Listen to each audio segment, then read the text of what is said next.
25 ফেব্রুয়ারি পিলখানায় যাওয়ার কথা থাকলেও কেন যাননি হাসিনা, জানা গেল আসল খবর। জানাবো এই বিষয়ে বিস্তারিত, চলুন শুরু করা যাক। পিলখানায় তৎকালীন বিডিআর সদর দপ্তরে নৃশংস হত্যাকাণ্ডের ঘটনায় দলগতভাবে আওয়ামী লীগের সম্পৃক্ততা পেয়েছে জাতীয় স্বাধীন তদন্ত কমিশন। এই ঘটনার তৎকালীন প্রধানমন্ত্রী শেখ হাসিনার সংশ্লিষ্টতা পেয়েছে কমিশন। নৃশংস হত্যাকাণ্ডের দিন শেখ হাসিনা পিলখানায় যাওয়ার কথা ছিল, কিন্তু কেন জাননি সেটি উঠে এসেছে তদন্ত কমিশনের জবানবন্দিতে। এই নৃশংস হত্যাকাণ্ডের ঘটনা তদন্তে বর্তমান অন্তর্বর্তীকালীন সরকার গঠিত স্বাধীন তদন্ত কমিশনকে দেওয়া 18 নম্বর কয়েদি সাক্ষী মোহাম্মদ আব্দুল মতিনের দেওয়া জবানবন্দিতে এই চাঞ্চল্যকর তথ্য উঠে এসেছে। জবানবন্দিতে মতিন বলেন, বিডিআর সদর ব্যাটালিয়নের ভারপ্রাপ্ত অধিনায়ক মেজর মোস্তাক 25 ফেব্রুয়ারি 2-1 দিন আগে তৎকালীন প্রধানমন্ত্রী শেখ হাসিনার ব্যক্তিগত দেহরক্ষী মেজর শহীদ মোহাম্মদ তারিকুল্লাহ অবসরপ্রাপ্তকে সতর্ক করেন যেন 25 ফেব্রুয়ারি প্রধানমন্ত্রী পিলখানায় না আসেন। মেজর সাহেব খোঁজ নিয়ে জানতে পারেন যে শেখ হাসিনা আগে থেকে সিদ্ধান্ত নিয়েছেন 25 ফেব্রুয়ারি তিনি পিলখানায় যাবেন না। তাহলে এখন প্রশ্ন ওঠে, 25 ফেব্রুয়ারি যে পিলখানা হত্যাকাণ্ড ঘটবে এটা কি তাহলে হাসিনা আগে থেকেই জানতেন? এদিকে বিডিআর সদর দপ্তরে কর্মরত দর্জি আকাশ তার জবানবন্দিতে জানিয়েছেন, 17 ফেব্রুয়ারি 2009 তারিখে তিনি তৎকালীন স্বরাষ্ট্র প্রতিমন্ত্রী সোহেল তাজের জন্য ইউনিফর্ম বানাতে তার অফিসে গমন করেন এবং তার শরীরের মাপ নিয়ে আসেন। সোহেল তাজ এই ইউনিফর্ম বানানোর জন্য সদর রাইফেলস ব্যাটালিয়ন এর মেজর মোস্তাক তাকে নির্দেশ দেন।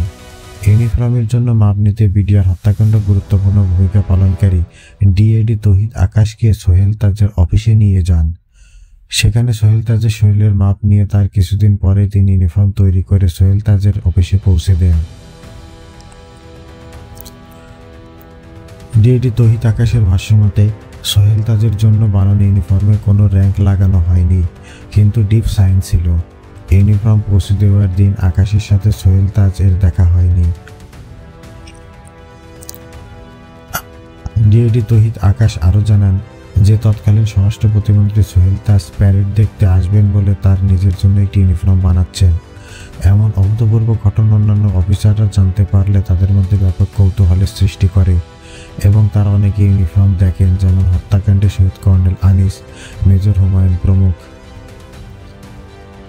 প্রসঙ্গত, বিডিআর বিদ্রোহে বাংলাদেশের ইতিহাসে একটি কলঙ্কজনক অধ্যায়। 2009 সালে 25 ও 26 ফেব্রুয়ারি ঢাকায় তৎকালীন সীমান্তরক্ষী বাহিনী বাংলাদেশ রাইফেলস বিডিআরের সদর দপ্তর পিলখানায় বিদ্রোহী জওয়ানদের হামলায় নিহত হন 57 সেনা কর্মকর্তা। এই নৃশংস হত্যাকাণ্ডের ঘটনায় 11 মাস ধরে তদন্ত করে গত রোববার প্রধান উপদেষ্টার কাছে প্রতিবেদন হস্তান্তর করে কমিশন।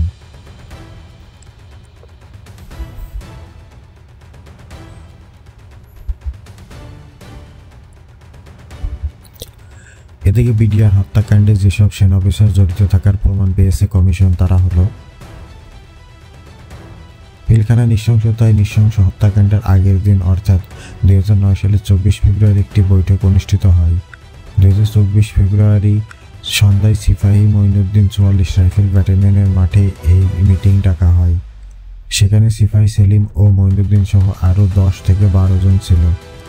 সেখানে সিদ্ধান্ত হয় যে সবাই দরবারের দিনে রশি আর চাকু নিয়ে প্রস্তুত থাকবে জিম্মি করার জন্য। যেহেতু তারা সেনা অফিসার, তারা তো আত্মরক্ষার চেষ্টা করবে, তাই সবার সাথে চাকু রাখার পরিকল্পনা হয়। সেদিন রাতে লেফটেন্যান্ট কর্নেল শামসু সিপাহী সেলিম এবং মঈনুদ্দিনকে ডাকেন। সেখানে তিনি তাদেরকে বলেন, আগামীকাল কোয়ার্টার গার্ডে ডিউটিতে থাকবে মেজর রিয়াজ, তোমরা সেখানে গেলে সে তোমাদের অস্ত্র দিয়ে দেবে। পিলখানা নৃশংসতা হত্যাকাণ্ডের ঘটনা তদন্তে বর্তমান অন্তর্বর্তীকালীন সরকার গঠিত জাতীয় স্বাধীন তদন্ত কমিশনের প্রতিবেদনে 14 নভেম্বর কয়েদি সাক্ষীর জবানবন্দিতে সব চাঞ্চল্যকর তথ্য উঠে এসেছে। ওই প্রতিবেদনে 35 নম্বর সাক্ষী আরও জানিয়েছে, সেন্ট্রাল কোয়ার্টার গার্ডে 3টি ব্যাটালিয়নের 24 এবং 44 সদর ব্যাটালিয়ন এর অস্ত্র রক্ষিত ছিল। ঘটনার পূর্বে 21 ফেব্রুয়ারি 2009 তারিখ থেকেই অফিসাররা কোয়ার্টার গার্ডের ডিউটি দিয়ে আসছিলেন।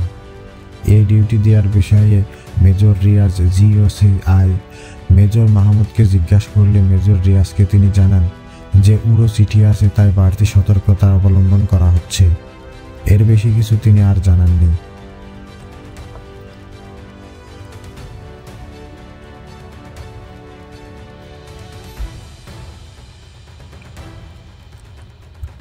এদিকে নামাজ পড়ে সৈনিকদের সঙ্গে গোপনে বৈঠক করতেন তাপস। ঝাড়ুদার আব্দুল হাকিম অন্তত 3 দিন দেখেছেন যে শেখ ফজলে নূর তাপস ডিএডি তৌহিদির সঙ্গে এবং আরও কিছু সৈনিকদের সঙ্গে নামাজ আদায় করে মসজিদের ভিতরে গোপন বৈঠক করছে। ঢাকার পিলখানায় নৃশংস হত্যাকাণ্ডের ঘটনা তদন্তে বর্তমান অন্তর্বর্তীকালীন সরকার গঠিত জাতীয় স্বাধীন তদন্ত কমিশনের প্রতিবেদনে 25 নভেম্বর কয়েদি সাক্ষীর জবানবন্দিতে তথ্য উঠে এসেছে। এই সাক্ষীর জবানবন্দিতে আরও উঠে এসেছে ফজলে নূর তাপস মাঝে মাঝে ভোট চাইতে পিলখানায় আসতেন এবং ভোটের দিনও পিলখানায় এসেছিলেন। ভোটের দিন অনেক সৈনিক সহ ঝাড়ুদার আব্দুল হাকিমকেও জড়িয়ে ধরে নৌকা মার্কায় ভোট দিতে অনুরোধ করেছেন তিনি।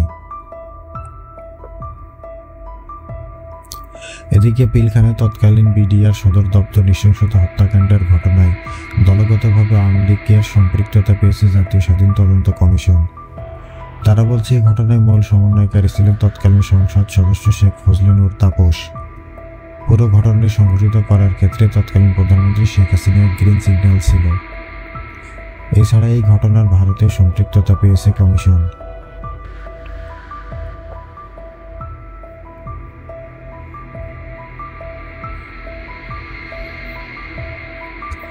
এদিকে পিলখানা হত্যাকাণ্ডের আগে জুয়েলকে ফোনে যে নির্দেশ দিয়েছিল ফজলে নূর তাপস।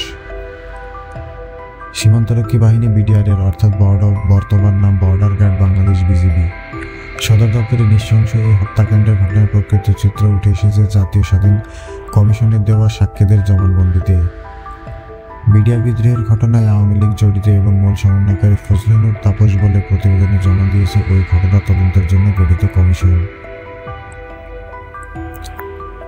শেখ ফজলে নূর তাপস ফোনে নির্দেশ দিয়েছিলেন একটি ছেলেকে মিছিল সংগঠিত করে বিডিআরে প্রবেশ করাতে। ফোন কলটি ডিজিএফআই রেকর্ড করেছিল। পরবর্তীতে হাজারীবাগের একটি বাসা থেকে ছেলেটিকে ধরা হয়। বয়স আনুমানিক 21 থেকে 22 বছর হবে। পাতলা গড়নের নাম সম্ভবত জুয়েল। মেজর মানিক তাকে ধরেন। লেফটেন্যান্ট কর্নেল মোয়াজ্জিম নির্দেশ দিয়েছিলেন তাকে জিজ্ঞাসাবাদের জন্য টিএফআইতে নিতে, কিন্তু লেফটেন্যান্ট কর্নেল সালের নির্দেশে মেজর মনির তাকে র্যাবের কাছে হস্তান্তর করেন। কমিশনের দেওয়া 85 নম্বর সাক্ষী মেজর সৈয়দ মনিরুল ইসলাম তার জবানবন্দিতে সব তথ্য উঠে এসেছে। এই সাক্ষী কমিশনকে আরও জানায়, প্রাথমিক জিজ্ঞাসাবাদে ছেলেটি স্বীকার করে যে তাপসের নির্দেশে সে মিছিল নিয়ে ভেতরে ঢুকেছিল। প্রথমে তার সঙ্গে বেশি লোক না থাকলেও বের হওয়ার সময় অনেক লোক ছিল। অর্থাৎ এখানে সন্দেহ করা হচ্ছে বের হওয়ার সময় অনেক ভারতীয় নাগরিক অর্থাৎ যারা হত্যা করেছে তারাও তার সাথে মিছিলের সাথে বেরিয়ে এসেছে। জুয়েল জিজ্ঞাসাবাদে স্বীকার করছিল যে মিছিলে যুবলীগ লোকজন অংশ নিয়েছিল। এ তথ্য মেজর মনি লেফটেন্যান্ট কর্নেল সালেকে জানায়। পরে কর্নেল আলমাস রাইসুল গনি একটি ওভারঅল রিপোর্ট তৈরি করেন যেখানে ফ্যাক্ট ইনডিনচেট ফাইন্ডিংস আকারে সবকিছু উল্লেখ করা হয়। সেই লেখাটি সরকারের পক্ষে ছিল না এবং মেজর মনির মনে করেন এই রিপোর্ট দেওয়ার পর কর্নেল আলমাস রাইসুল গনির অবস্থান দুর্বল হয়ে যায়।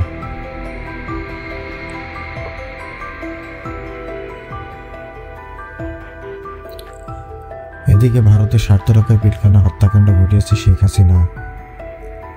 ভারতের স্বার্থ রক্ষায় ও নিজের ক্ষমতা দীর্ঘায়িত করার লক্ষ্যে পিলখানা হত্যাকাণ্ড ঘটিয়েছে ক্ষমতাচ্যুত প্রধানমন্ত্রী শেখ হাসিনা।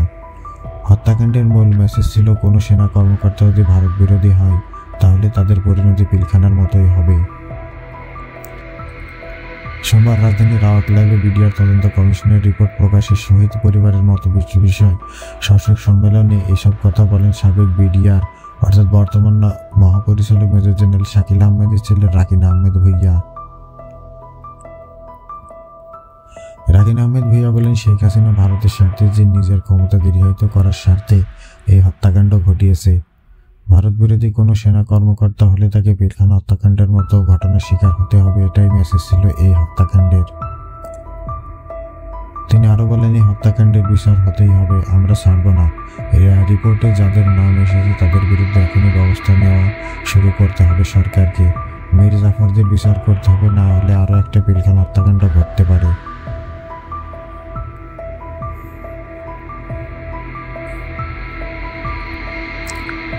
প্রিয় দর্শক, এই ঘটনার নিউজ পেতে চ্যানেলটি সাবস্ক্রাইব করে আমাদের সাথে থাকুন। আল্লাহ হাফেজ।